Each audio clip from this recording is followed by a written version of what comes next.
Coming up on the Carter Cadence. One team not on there was Chattooga, though. You were a part of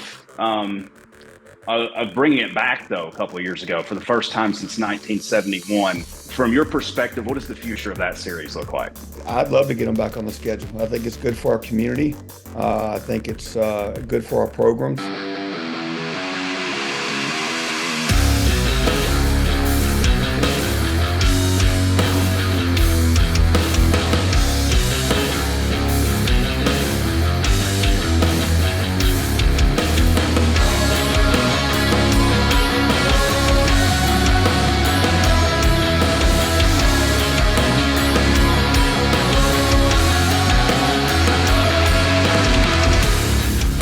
Hello and welcome back to the Carter Cadence. I'm your host, Brooks Carter.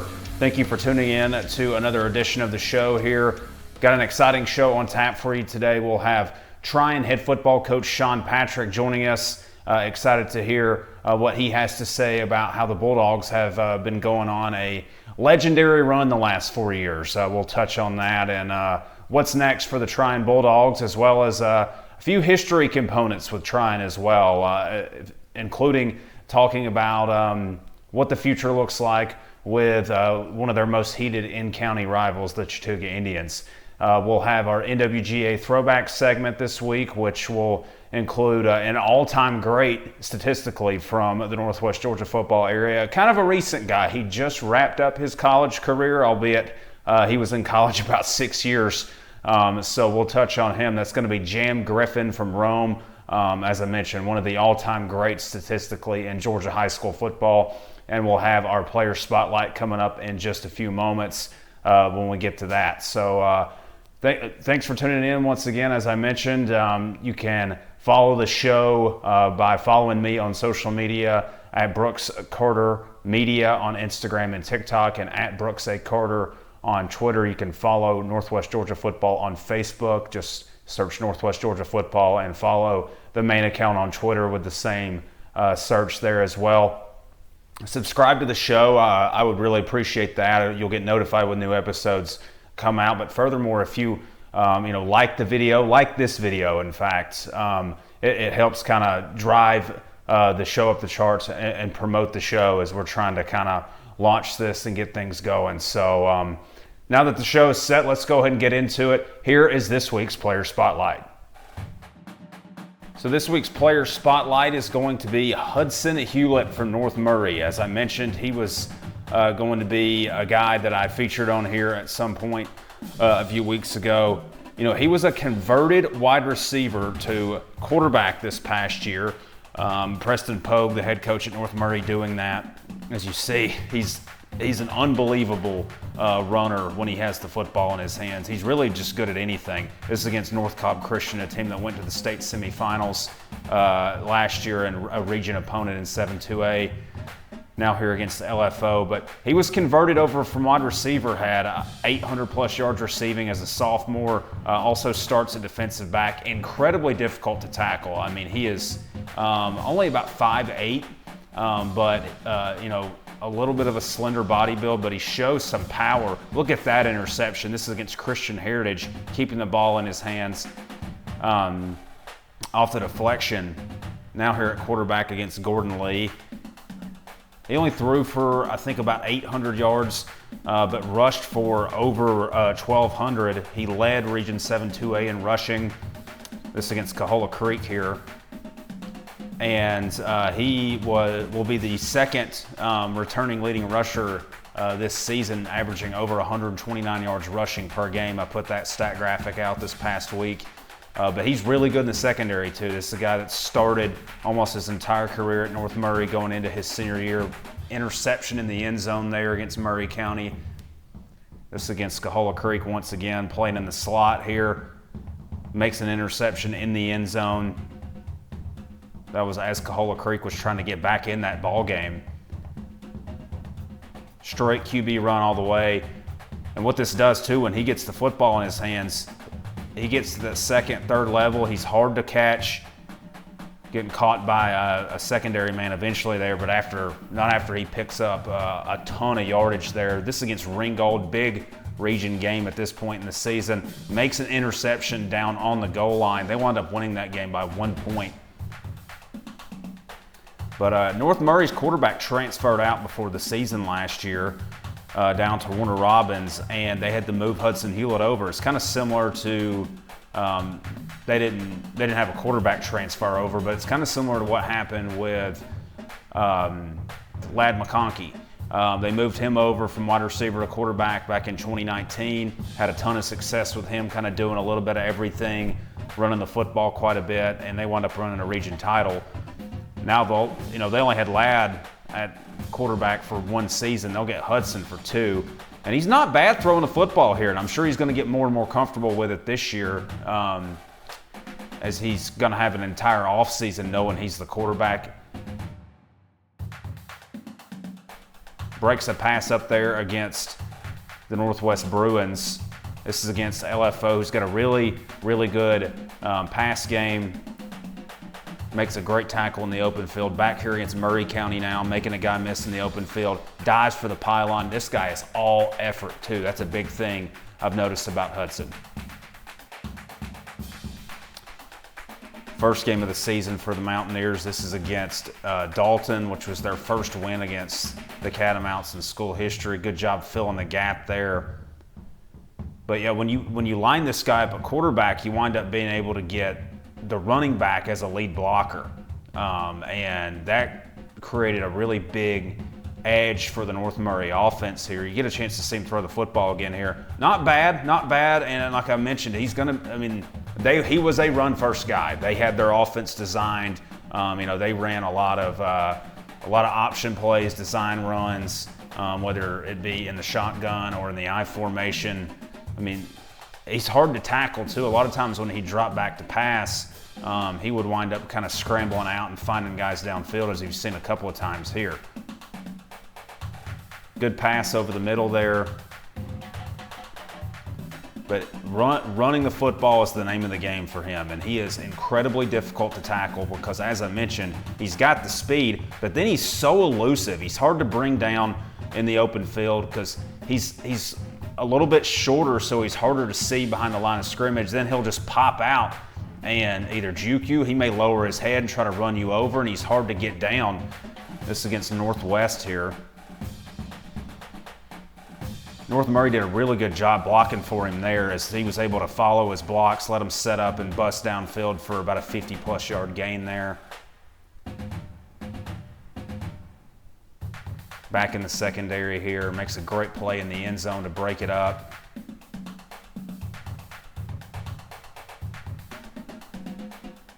But you see, as the season progressed, they had him in an empty set there. That was the next to last game of the regular season. That's not something they probably would have done early in the year when he was getting comfortable playing quarterback. In fact, I think he threw the ball less than 10 times against Dalton in their season opener. And he probably threw the ball less than 10 times on average most of the season per game. This one's against Gordon Lee. I think this is going to be the last highlight here as he makes a great break on the ball and breaks that one up. And that is this week's Player Spotlight, Hudson Hulett, a guy who was an all-region player. He's listed as an athlete, does a little bit of everything. He's returned kicks and punts for him at times too. Not very often you see a guy's stat line go from 800 yards receiving as a sophomore to 1,200 yards rushing and 800 yards passing as a junior. As I mentioned, he's really good on defense too, tackling, and had some very key interceptions for North Murray this past year that helped propel them to a couple of victories. So he's a guy on my radar this year, and certainly a Player of the Year candidate, and would be the first player at North Murray, if he could win Player of the Year, to do that since Ladd McConkey. Coming up next, you're going to hear from Trion head football coach Sean Patrick in this week's coaching interview. Excited to hear from him. Stick around. All right, now welcoming in Trion head football coach Sean Patrick into the Carter Cadence. Coach, thank you for joining us today. Yeah, man, I thank you so much for having me. It's an honor to be on here to talk with you, and looking forward to it. So first thing I wanted to start off by asking you is, a lot of the coaches that I talk to around Northwest Georgia, are from the area. They have a background in the area. They've either some sort of tie. And based off kind of the biography I've read on you, it sounds like you were mostly in South Georgia. You went to Georgia Southern. You coached at Bleckley County, Houston County. You were over in East Georgia at Lincoln County. What brought you to not only Northwest Georgia, but I mean like extreme Northwest Georgia? It's an interesting journey. I've been very blessed to be at some really good programs, been with some really good coaches. I started my career off at ECI with Milan Turner. I started in '06. Went from ECI to West Lawrence High School for a year. Went from West Lawrence, went back with Coach Turner to Thompson High School up near Augusta. Took my first coordinating job at Lincoln County High School. Was the last person that Coach Campbell hired. Coach Campbell's the wingers coach. From there, I got with Coach Laster at Houston County. We had a lot of good players there. Followed Coach Laster from Houston County to Bleckley County, which all of those schools are in South Georgia, Middle Georgia area. And we kind of found our way to Trion. Right there, the 2020 season, the COVID year was my first year. We kind of, me and my family, me and my wife, we prayed to God, where do you want us to be? And this opportunity presented itself. I'm very thankful that our admin gave a nobody from South Georgia a chance to come up here and run a program. That first year was tough, but after that, the last 4 years, we've been able to win 40 games. And so that was kind of my track to Northwest Georgia, man. It's been a great experience. Me and my wife were excited. Family were excited to come up here. It was different for us. It was something new. And so that presented some challenges, but was exciting in that sense. But that's kind of my story, my trek to Northwest Georgia in so many words. Yeah, I think that's super interesting. Now, kind of walk me through what that looked like from getting a coaching staff put together. Did you bring a lot of guys from South Georgia that you knew? Did you try to create some local ties and have some guys that were familiar with the area? Because I know that's it can be hard starting over somewhere where you don't necessarily know anybody. That was probably one of my biggest concerns in coming to Trion was, I was out of my network area. And then on top of that, when I took this job, we were right in the midst of the COVID pandemic. And so nobody really wanted to move at that point. There was a lot of uncertainty. And so that first year, we pretty much went at it with, the staff that was currently assembled. Those guys did a really good job. And from there, we started to kind of assemble our staff. We've had some people kind of come and go. I've had to network with coaches up in this area, and it's taken us a few years to kind of get our staff to where we wanted it to go and where we wanted it to be. But we're very blessed now. We've got an incredible staff.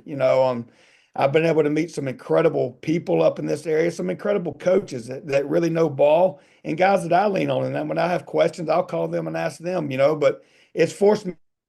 Probably my network. It forced me to get out of my comfort zone. Which is something I tell our kids all the time, be comfortable being uncomfortable. And heck, I had to do that. So I've really good ball coaches up here, man. And it's been fun to get to know a lot of these guys and lean on these guys for advice. And it's been fun to work with a lot of them now.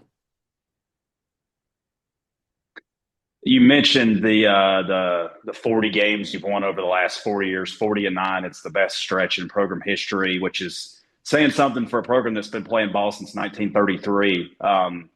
What's next? How do you build on the success you've had the last 4 years? I know you've graduated a couple of really talented senior classes that have been, I'm sure, pretty special to you. They're guys that you've known since 8th grade and freshman, and now you've coached them all the way through here. What's next for Trion football? Well, we want to continue to progress. We want to continue to make deep runs in the playoffs. We want to continue this momentum. We're all about progression within our program, whether that's, if it's from a facility standpoint, whether that's from outcomes, whether that's from coaches. We want to continue to grow. We want to continue to develop, and we want to continue to progress as a program. We do not want to be stagnant, and so we're going to constantly, strive to continue to get better. And we've had you talk about the 40 wins in 4 years. And And we've had some incredible players. And that 23 class was the first class that I ever got to see through from start to finish. At times in this profession, you bounce around a good bit, and that's kind of a part of it. And so it was really cool to see that group come in as ninth graders and then finish as seniors in 23. I obviously got to do that again with the 24 class. But man, we just want to continue to grow and develop as coaches and continue to grow and develop as a program. I tell our kids all the time, and I mean it for our program too. Our goal is to maximize our full potential. So whatever our full potential is, that's what we want to achieve, and if we can reach our full potential as a team and as a program, those are results in which you can live with. I wanted to ask you a little bit about as I was reading your bio, you've coached some pretty high profile guys as an assistant coach. Jake Fromm. I saw a couple other high level recruits that were offensive linemen during your days as an OC. You don't necessarily always get those caliber of players in Northwest Georgia. You get some really good football players, but not always, the 4 and the 5-star guys. What's the biggest difference between coaching in South Georgia versus North Georgia? I don't know. I mean, there's part of it that coaching ball is coaching ball. You're probably the overall team speed is probably greater down in South Georgia, which is probably not going to be a big surprise to anybody. But coaching ball is coaching ball, man. Kids are going to do what you expect of them. I think that the key is to have expectations for your kids. And I don't care whether you're in South Georgia, North Georgia, wherever. I think more times than not, kids are going to rise up to those expectations. And that's been the case here. Obviously at Trion, we've had a level of success, and we've just got really good kids, man. And they have high expectations, and they've done a great job of reaching those expectations. We've got a hard-nosed group of kids, man. Our kids are hard-nosed, and they're tough. It's been really cool at Trion, too, because we're such a small community. These kids have played together since they've been 5 years old. And so I think there's a unique sense of brotherhood and a bond amongst these kids. And on Friday night, man, these kids go out and they play for each other and they battle for each other, and that's something that's been really, really cool to see.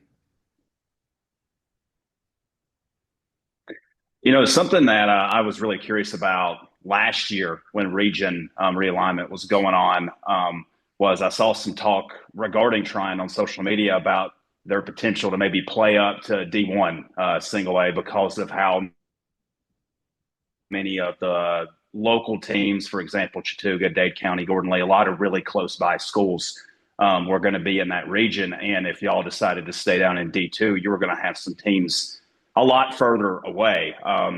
What played into that decision to stay down in D2 and kind of have that further commute in region play?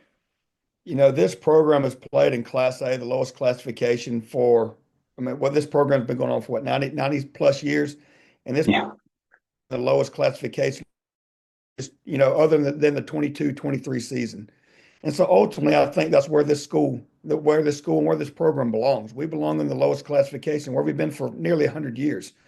And I think ultimately in being in this classification, it gives our kids and our programs a better chance at winning state titles. And if we're going to do this thing and we're going to spend the time that we spend, why not go out and want to win the whole thing? And so I think that being in this classification, the classification in which we belong, I think it gives our kids and our programs a better chance at winning state championships, which is our ultimate goal. Yeah, and also with that, it created, I think y'all had maybe 5 teams in your region. I know it was also your region also made news last year because a couple of teams dropped football, and y'all were kind of in a situation where you had to add games. We got stuck late, and that was hard. Yeah, I remember you wound up, I think it was at Robbinsville out of North Carolina y'all added. A really good team, man. That was a quality opponent, a team that's a perennial powerhouse in that state. Heck, went to the semifinals this year, and we had a heck of a game with them. Heck, ended up going to overtime. Yeah, I know that's quite the drive over into the mountains of North Carolina. So, will they be making the return trip this year? Is that a home and home? No, sir. That was only a 1-year deal, and so they came to us. We're actually going to play this year. We're going to play Westbrook Christian out of Alabama. Rainbow City, they're going to come to us, I think, on October the 10th. And so those are the 2 games that we had to kind of replace the team that dropped us real late. Yeah, Not always. Usually when you set your schedule for the 2 years, the region realignment, you're not having to imagine halfway through it to add teams. It kind of reminds me a little bit of the COVID year where you got random games you're trying to splice together there. But so maybe that COVID year gave me a good experience because there was a lot of that going on. So that was a good learning experience. Somebody told me, speaking of the COVID year, the first year here was a tough year and COVID was hard. And they told me, Sean, the rest of your career is going to be downhill after you just had to deal with that. So maybe that was a good lesson learned during that time.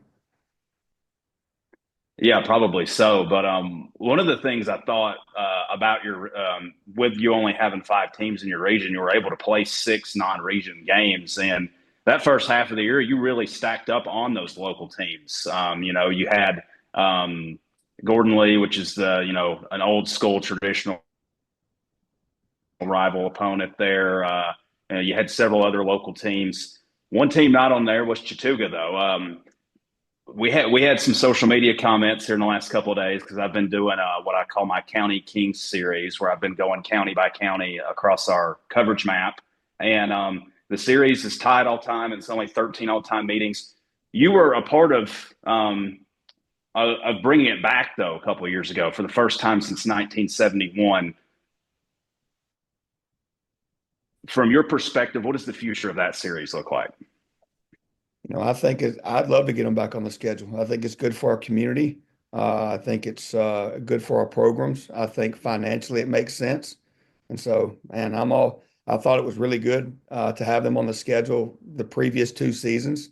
There were no incidents. Heck, all these kids are friends anyway. With social media and all, they all hang out, So, I think it's good. I would love to have the opportunity to play them. Coach Gable's done a heck of a job over there. I know it'd be a test for us, but just, from a community standpoint, I think it's good to have that game, and I'd be all in favor of playing it. Yeah, that's kind of the response I've gotten. I heard old tales from like my father and stuff like that of how kind of crazy it was back in the day, but I think modern times maybe things aren't. I don't know. It's kind of, they talk about NBA basketball back in the 80s and 90s and how everybody used to hate each other, and now how everybody's buddy now. I think you see some of that just all across the board in sports. I don't think these guys that grow up around each other hate each other as much as they used to when we were growing up. No, it's a different time. And again, I think that for us at Trion, I'd love to play Chattooga, Gordon Lee, Lafayette, play these teams every year. I think it's good. And like I said, I think it's good for the communities. And heck, I think, and financially, I know it's good for us. Yeah. So, couple of questions to finish up here. I saw your team. You talked about how hard-nosed they were. I saw your team in person. I also do some work with Hulett Creek football. Coach Carter's my brother. And y'all played us in the spring game a couple of years ago. I remember leaving that game and Drew looking at me saying, that's the best football team we're going to see all year. That was going into the 23 season. And, you've been able to put a few guys into college. I think Toby Maddox ran all over us that day in the spring game. Pouring rain. Yeah, in a monsoon.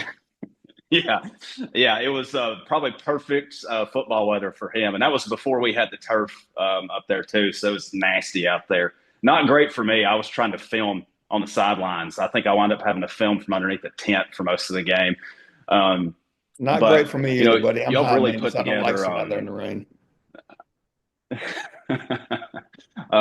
But I think about how many players from the last 2 years y'all have been able to get some college recognition.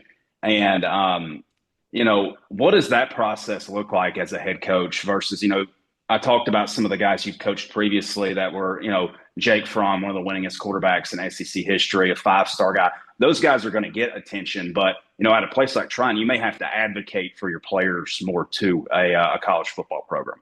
That's right.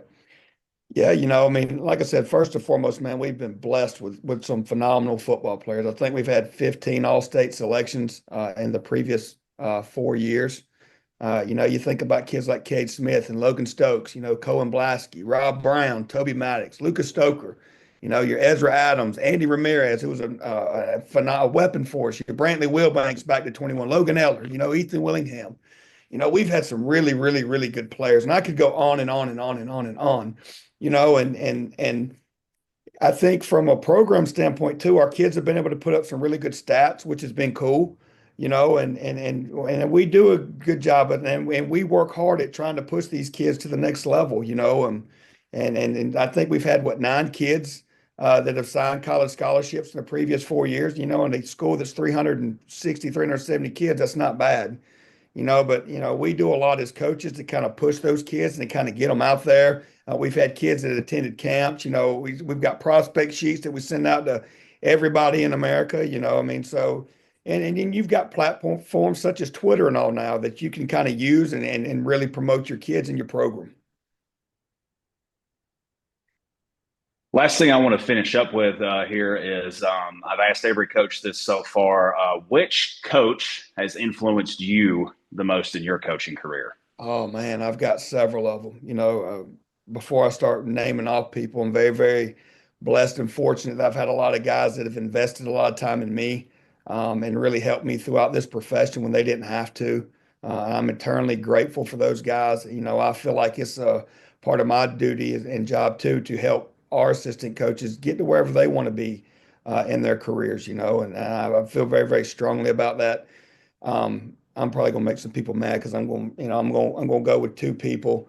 Milan Turner, who I started in this business with, coached with him for 7 years at ECI, and Thompson, and then Von Laster, who I coached with 4 years at Houston.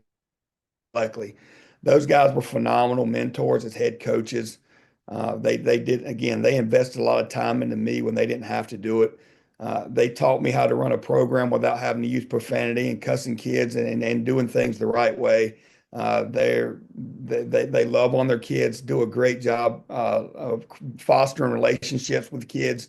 And I feel like we do a good job of that here. Whenever kids graduate from our program, I want them to look back and go, you know what, that was a fun experience. That was a good 4 years. That was fun. That's something I cherish. Those are memories I cherish. And I value that, and I'm not going to, be naive and think winning's fun too. And so we've been able to do a lot of that. And that's probably helped in the experience. Coach Turner, Coach Laster, phenomenal dudes, man. And they run programs the right way. You even got guys like Chad Simmons that's helped me out, Dwayne Tabor, Coach Ellis that was the DC at Lincoln County for a long time. All those guys have invested in me and spent a lot of time in me and kind of helped develop, the coach that I am today. And I wouldn't be here without them. So very, very grateful for those guys. And then lastly, that's quite the lineup you listed there. That's some names that a lot of people around Georgia know. So that's some good guys to learn from. But what is your favorite memory from your playing days? Oh gosh, I wasn't very good. So, in 2000, when I was a sophomore at Swainsboro High School, we won the state title. And that was, we got to play in the Dome, played against Washington County, which was one of our biggest rivals, beat them in the Dome, and then we ended up playing Fitzgerald. We played Fitzgerald in 2000 for the state title, beat them 6-0. It's been really cool to see how that game kind of shook out too, because obviously on the Fitzgerald sideline was Coach Turner, who I previously mentioned. Coach Simmons was on the other sideline. And a dude named Tucker Pruitt. Tucker's the head coach down at Fitzgerald now. Me and Tucker have become really good friends over the years, coached for a year at Thompson. And so it's kind of cool how all of us, our careers kind of became intertwined, how we were all on that field that night, and didn't know each other, and it's kind of cool how we live in such a small world and, kind of how things worked out that night. Thankfully, we won. Yeah, it is crazy how kind of close-knit the coaching community is all across the state of Georgia. Since I've started kind of getting more intertwined, I'm not a coach, but I know a lot of coaches, and I find out that a lot of coaches know a lot of other coaches, and it's crazy how y'all all know each other. No, it's cool, and it's probably one of the benefits of going to several places and kind of moving around and bouncing around is, you meet a lot of cool people, and you don't know where you're going to end up running back into them in the world or in our profession. But I've met some really, really cool people in this profession, man. Both kids, coaches, all of it. Talk about some of the kids we've got to coach. Last year, I coached very blessed with that and got to go to his draft party. It was like the 18th pick in the draft by the Bengals and getting to go to his draft party and just, I've been profession, man. It's been a really cool ride and, looking forward to what the future's got to hold. Coach Sean Patrick from Trion. Coach, thank you for joining us on the Carter Cadence, and we'll catch up next time. Absolutely. Thank you so much for having me. God bless and go Dogs.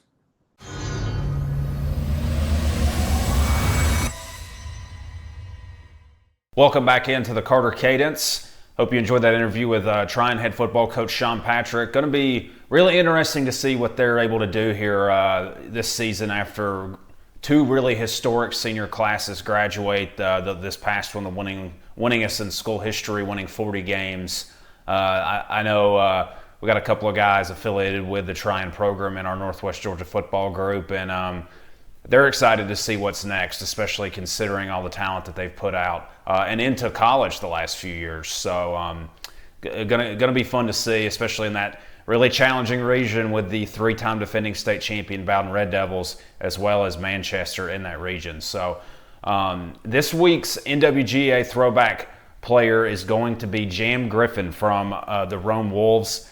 Jam played, the last time he played high school football was 2018. He was class of 2019, but his last football season as a senior was in 2018 with the Rome Wolves. He was a part of that historic group that won 40 games in a row and back-to-back state titles under head football coach John Reed.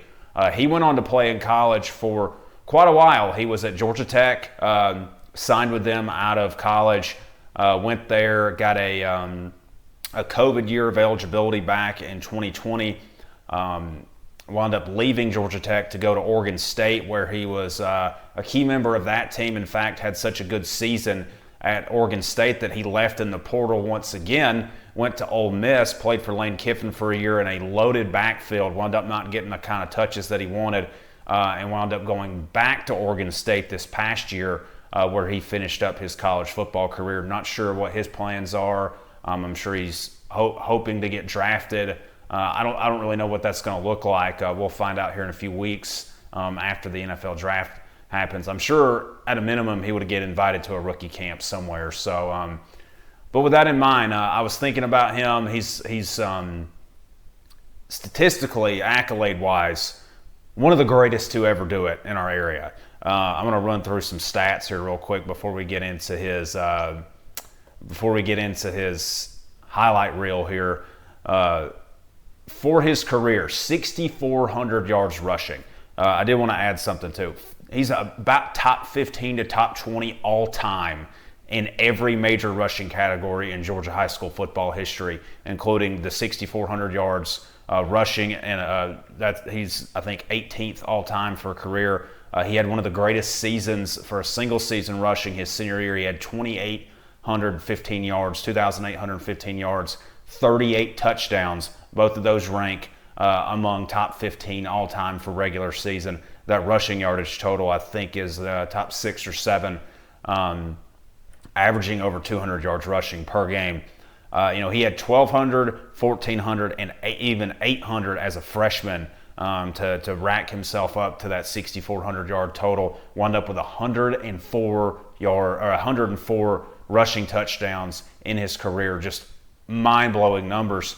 And he added over 500 career receiving yards and 7 receiving touchdowns on top of that. Wound up with almost 7,000 all-purpose yards in his career in high school. Just mind-blowing numbers. Let's roll the tape. So listed at 5'10", 205 coming out of high school. Part of that legendary class at Rome, as I mentioned, that legendary group that won back-to-back state titles in 40 straight games. This is just remarkable stuff here in the open field. It was about a 20-minute highlight reel. I'm not going to let it play that long. You'll get to see quite a few plays here. You see the end zone copy, just making guys miss. That's 3 guys, 4 guys. I think number 40 had 3 chances to tackle him and couldn't do it. Finally gets a good downfield block, cuts back, and after about 8 or 9 guys had a chance to tackle him, he winds up eventually scoring. Runs over his own guy there on the way to the end zone. Now they got him split out in the slot. This is Reese Fountain, who was the quarterback, finding him in the open field there, a little diving catch. See, this is from a couple of plays ago, the end zone copy where he bumps the guy, almost runs over his own man.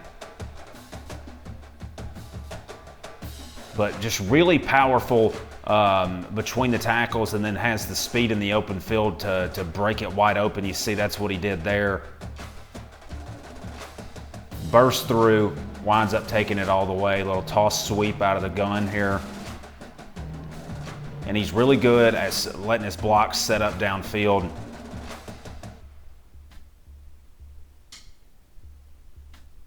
One guy miss in the backfield, makes another guy miss twice there, gets past another guy.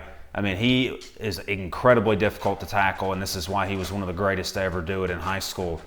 Gets kind of bottled up there, winds up reversing field, hurdles over a man, picks up a first down. This is against Carrollton. This is who most of these highlights have been against here. Up the middle, making the man miss, still going, dragging tacklers. I mean, just unbelievable stuff here.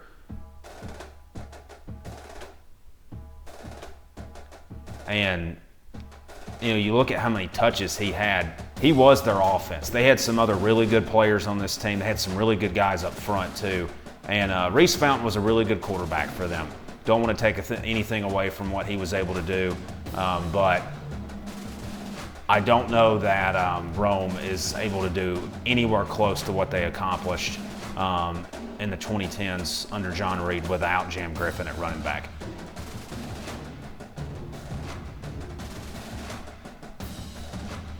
I mean, just such good vision and an unbelievable first cut there.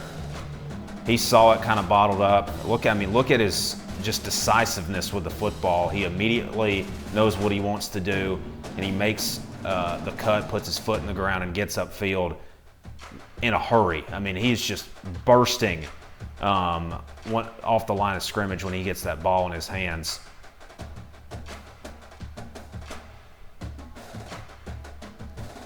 Another great job there, just exploding out of the backfield. Going to get in here and just walk in off the perimeter. Most of these highlights at home so far. Barron Stadium, that's a great place to play. I don't know if they still play their games at 8 o'clock. They used to always start their games 30 minutes later than everybody else. Everybody would start at 7:30, and for some reason Rome always started them at 8 o'clock.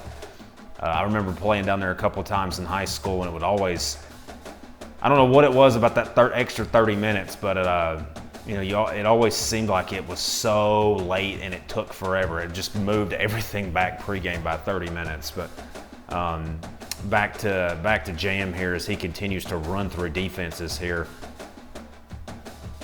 And something I've noticed here watching him is there are guys at all three levels of the defense that have had opportunities to tackle him on film here, and it doesn't matter who it is. He will juke and run through a defensive lineman. He will do it to a linebacker. He will do it to a guy in the secondary.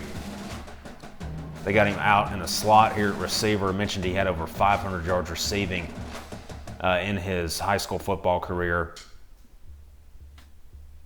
Getting to the edge here in the open field, breaks out of a tackle, still going down the sideline.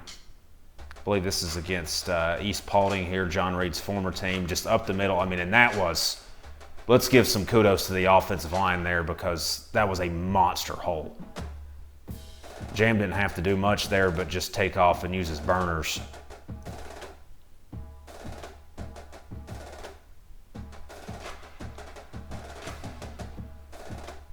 But yeah, Jam Griffin, one of the all-time greats. As I mentioned, we could just let this roll on and on. This is about 20 minutes worth of film. You can find it on YouTube if you'd like to watch it. Jam Griffin, the NWGA Throwback Player of the Week.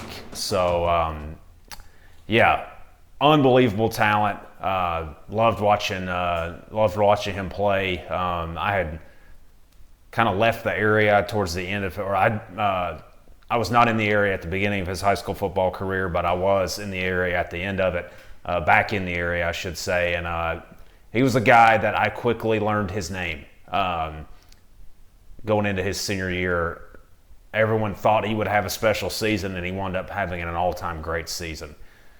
So thank you for tuning in to this week's show.